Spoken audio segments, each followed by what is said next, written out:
magulong mundo ng Tondo. Lumaki ang isang batang half Filipino at half Korean. Sa Korea siya ipinanganak, pero inuwi siya rito sa Pilipinas ng kanyang amang Pilipino. At mula noon, hindi na nakita pa ang Koreana niyang ina. Siya si Oh Junyong o si Julius. Naging mahirap ang buhay niya rito sa Pilipinas. Pero nagsumikap siya at kalaunan naging pulis. Sa kabila nito, patuloy pa rin niyang hinanap ang kanyang inang Koreana. Hanggang nito lang Setyembre, lumipad siya sa Korea. At sa tulay na ito, naroon ang kanyang ina na 31 taon niyang hindi nakapiling. Oh, ina. Oma! Sa pagtakbo ni Julius, nakatakda ng muli niyang mayakap ang kanyang ina makalipas ang mahigit 3 dekada. Oma!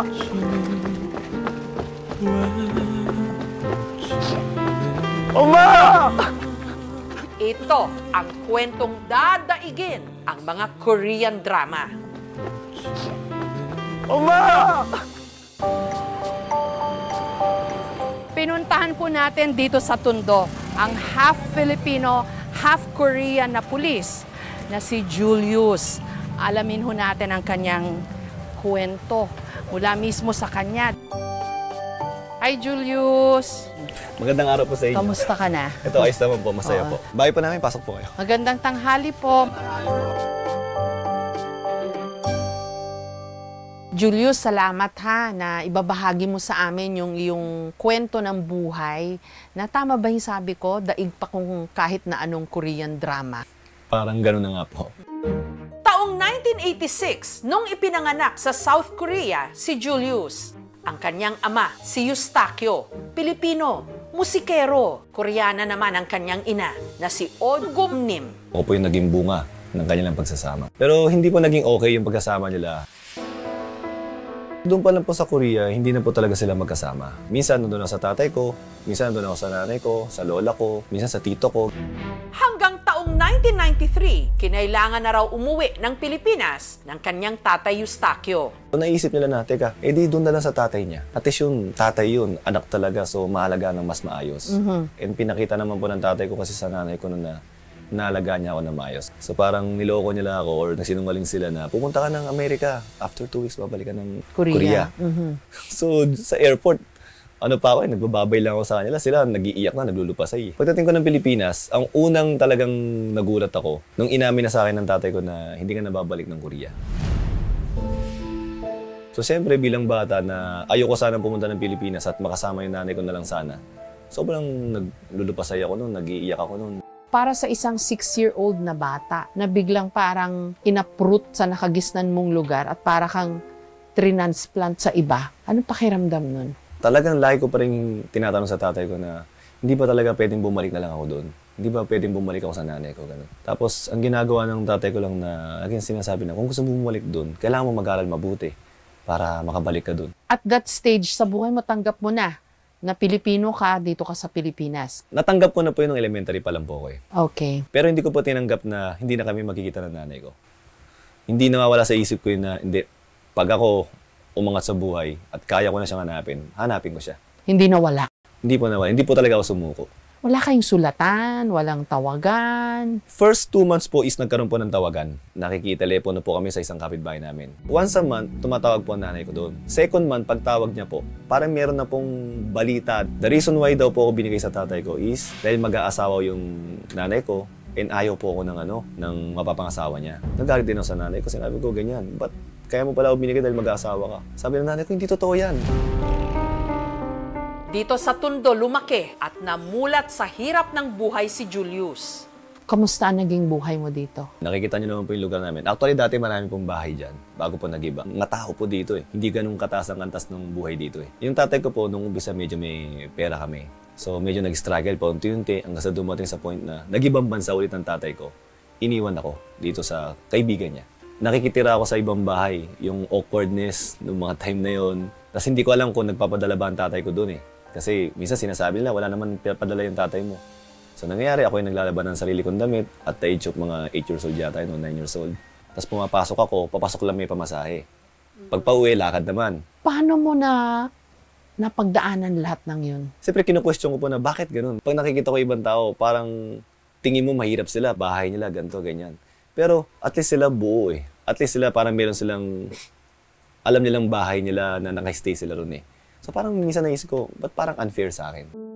Sa murang edad, natuto siyang magbanat ng buto. Dati po talaga, ito po, tsaka ito, puno-puno po ng bahay yan.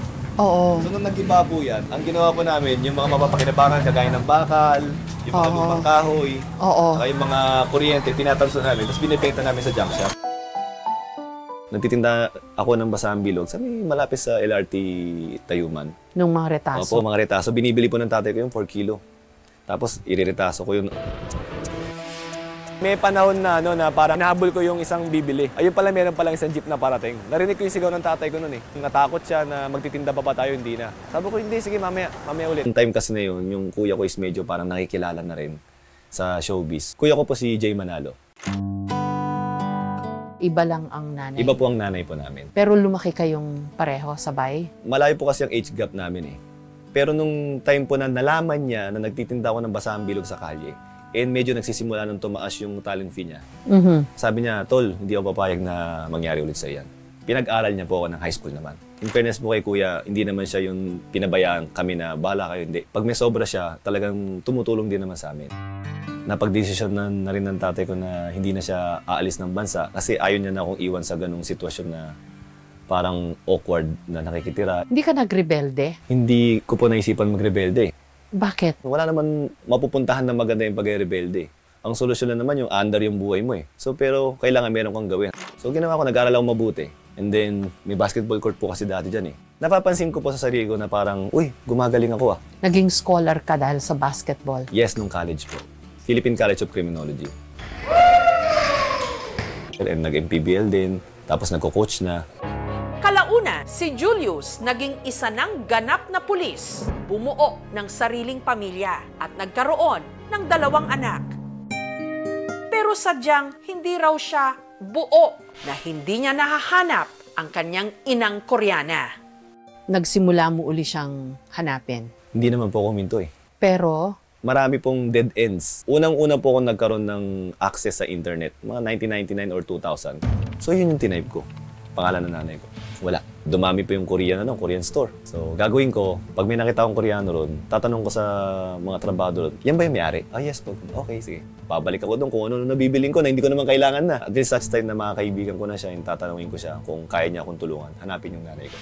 Ilang tindahan yung gano'n ang ginawa ko. Ang dead end is privacy law. Na hindi sila basta pwede magbigay ng info kahit na meron kang names and address. Hanggang isang araw, Sa bahay po ng biyenan ko, meron po silang kinakabit na water filter. Ang agent po is Korean. Habang kinakabit po yun, yung anak ko po lapit na lapit sa kanya, nagdo-drawing. Tapos sabi ni Sir Steve, she looks like Korean. Tawanan po doon. Sabi ko na, Korean talaga yan, 1/4 Korean yan. Yung tatay niya is 1/2 Korean. Pinakilala ako na ganyan. Nagkausap kami. Ganito yung story ako. Sabi niya, your story is very interesting. I have a friend, producer in Korea. Big broadcasting company, TV Chosun. I'll tell your story. I'm thinking about my mother. Even though I'm staying in Philippines every day, so I miss. But Julius, for 31 years, he cannot meet his mother. We feel it's really blessing from God. Tapos after 2 days lang po, they like your story, they will help you. After 2 months na hindi rin po binigay sa kanila yung details, dead end po sila. So ngayon, sabi nila, eto gagawin namin. Every week, kasi linggo po yung palabas nila, ipopost namin yung picture ng nanay nito and number. So for 3 months, may biglang tumawag from LA. Kilala ko yan. Wala na kami talagang contact, pero alam ko dito siya nag-school kasi kaklase ko siya dito sa school na to. Ito sila sa school, hinanap sa database. Yes, meron. Ito siya. Inalam nila kung sino pa yung may contact sa nanay ko. Tapos pumunta po sila doon sa bahay ng nanay ko. Kinakabahan din sila, baka mamaya magbago isip. Tapos pinakita po nila yung picture ko. Sabi, kilala mo ba yan? Yes, kilala ko yan, anak ko yan. Ang pangalan niya is Oh Junyong. Pero ang nakalagay sa passport na pangalan niya is Julius O Manalo.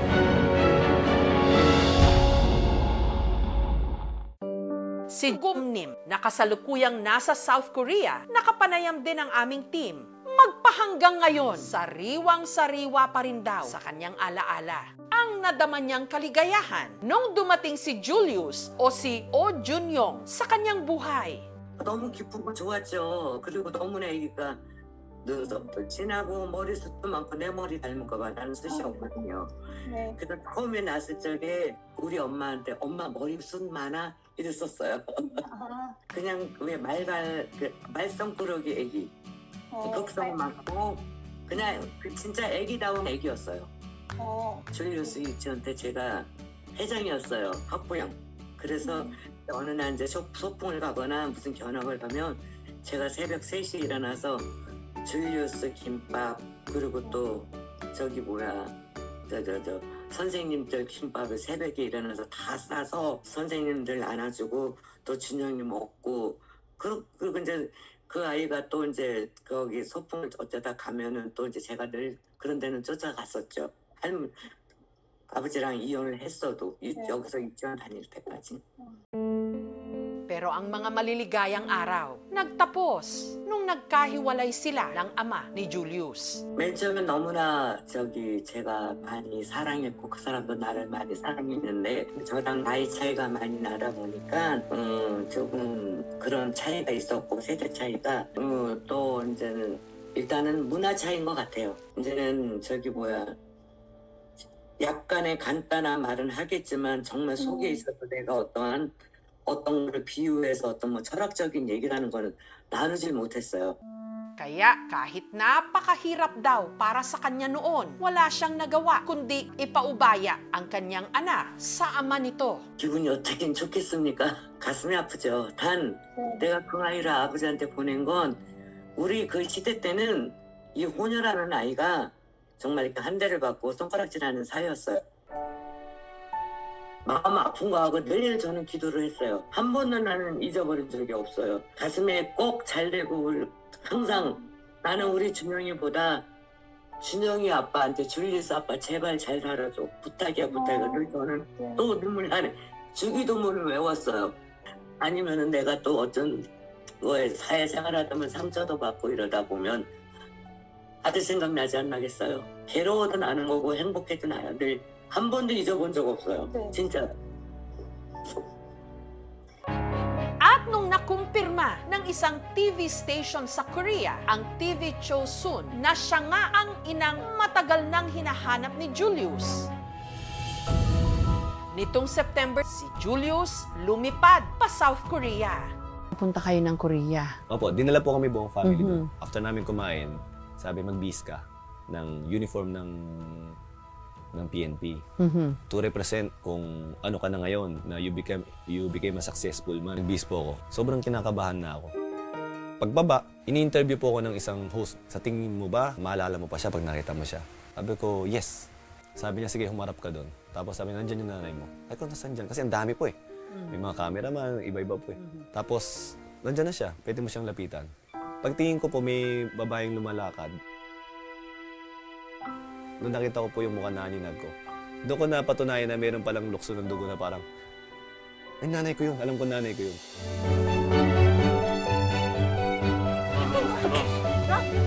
저기 서 있나 본데.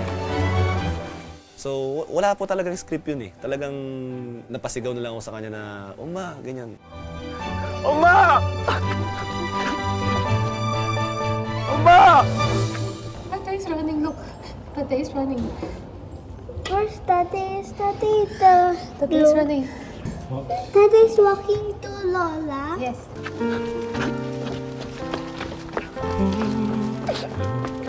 Hanggang napatakbo na lang siya 엄마! patungo sa kanyang oma o nanay. 엄마!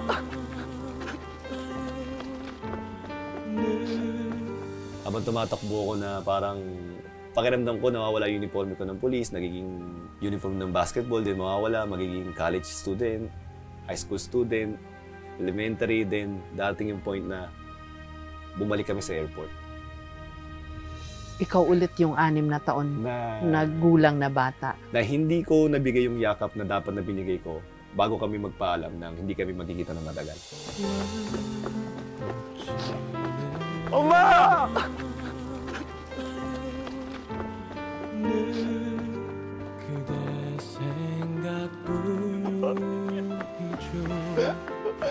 어머, 준영아.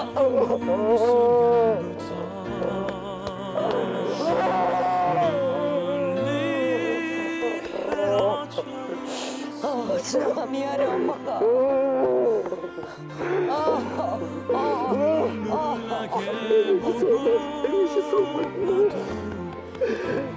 어디 봐, 준영아. 엄마 기억나? Kaya yung iyak ko nun, yung 6 years old ako. Yung pakiramdam ko nun, 6 years old ako. Na parang nagsusumbong sa nanay na, ba't mo ko iniwan? Pero kahit man ganun, basta nandito ka, ganun. Ganun po yung na-feel ko nun. Talagang 6 years old ako nun, mga oras na yun. 어디 봐, 준영아. 엄마 기억나? O Junyong, Junyong gumana siya sa akin. Tapos, puro sorry ang naririnig ko sa kanya in English word and also in Korean word. Ganun na, puro sorry yung naririnig ko sa kanya.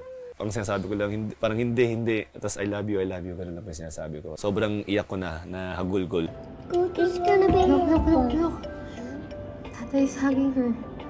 Look. I'm just so happy for Julius. He's been waiting for this whole life.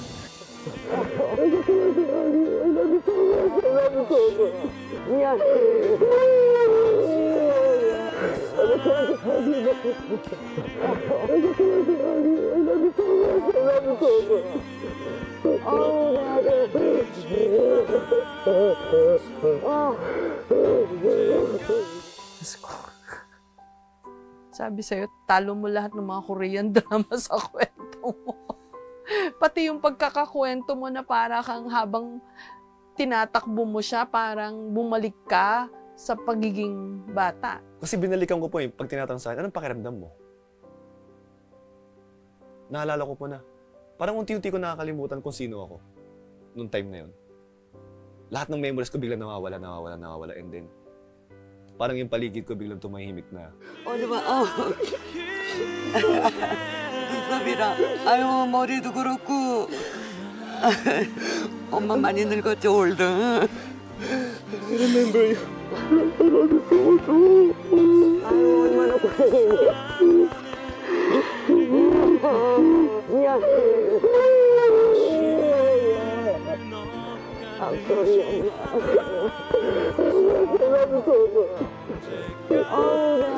Tapos, ito yung nanay ko. Iyakapin ko siya. Napaluhod ako kasi feeling ko malit ako.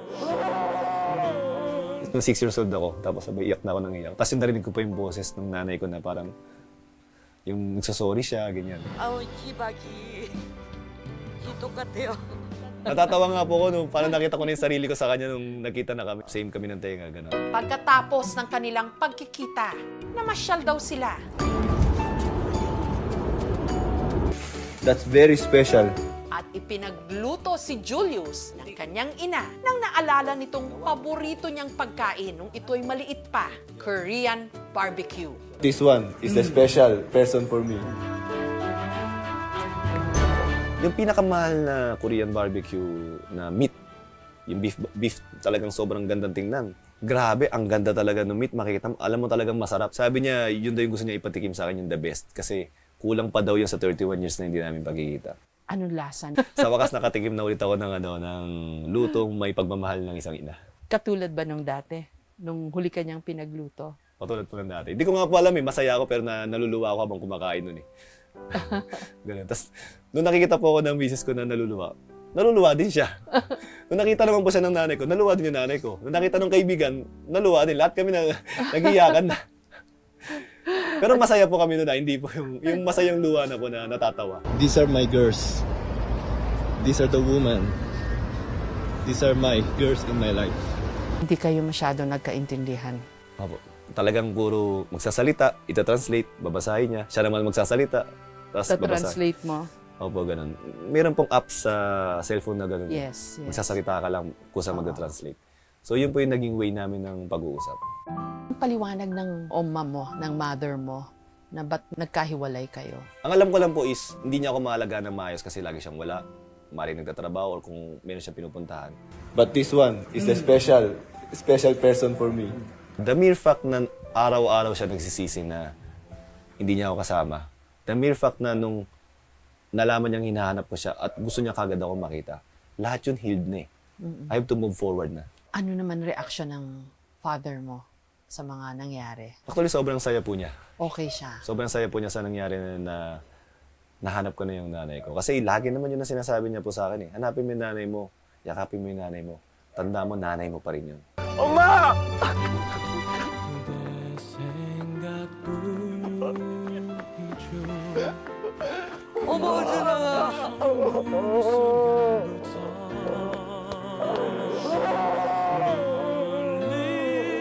Pag tinignan mo yung buhay mo, pag iniisip mo yung buhay mo on your own, anong pumapasok sa isip mo?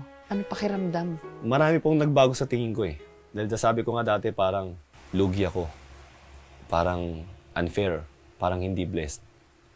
Pero hindi ko akalain na sobrang blessed pala ako kasi yung nangyari sa akin, maaaring hindi mangyari yun kahit sa 100 katao, hindi pwedeng mangyari yun, feeling ko eh. Sabi nga ng iba, nabuhay ako sa loob ng isang Korean novela daw.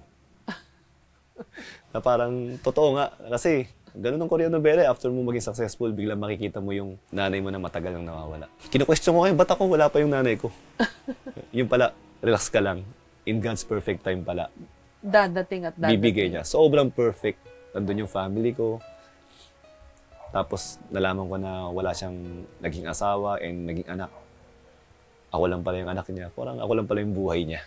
Hindi mo ba nasabi sa sarili mo na, ba't ganito? Sa South Korea, ang ayos-ayos ng buhay ko. Dito sa Pilipinas, naging batang kalye ako.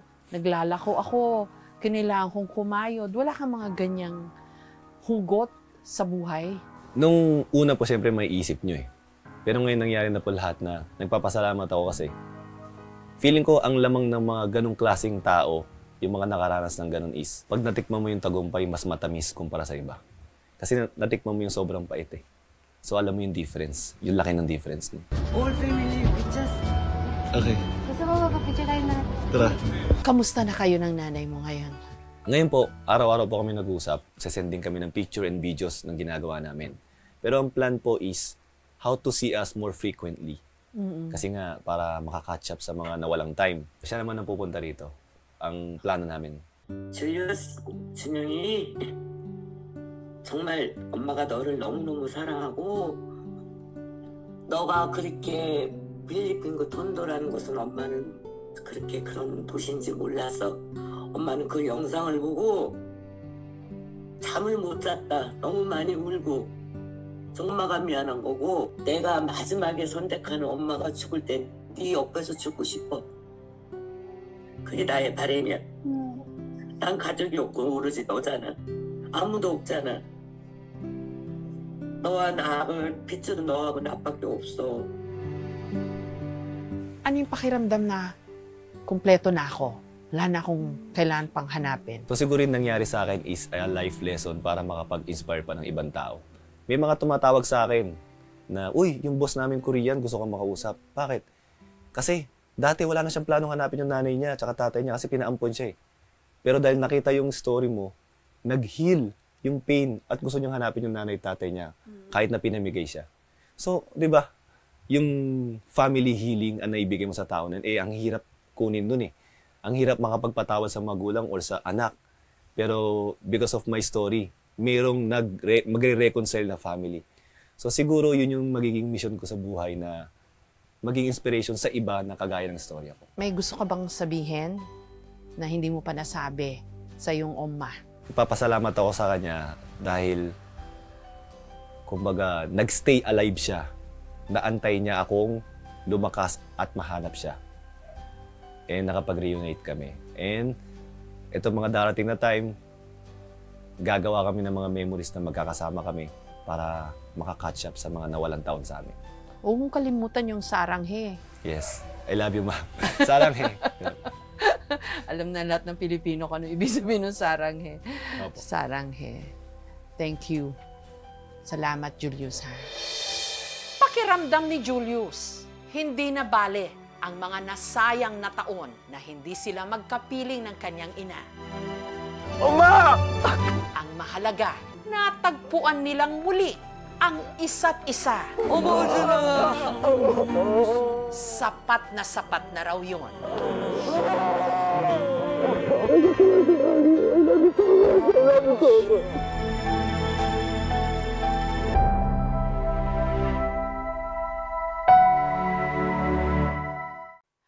Thank you for watching, mga kapuso. Kung nagustuhan niyo po ang videong ito, subscribe na sa GMA Public Affairs YouTube channel. And don't forget to hit the bell button for our latest updates.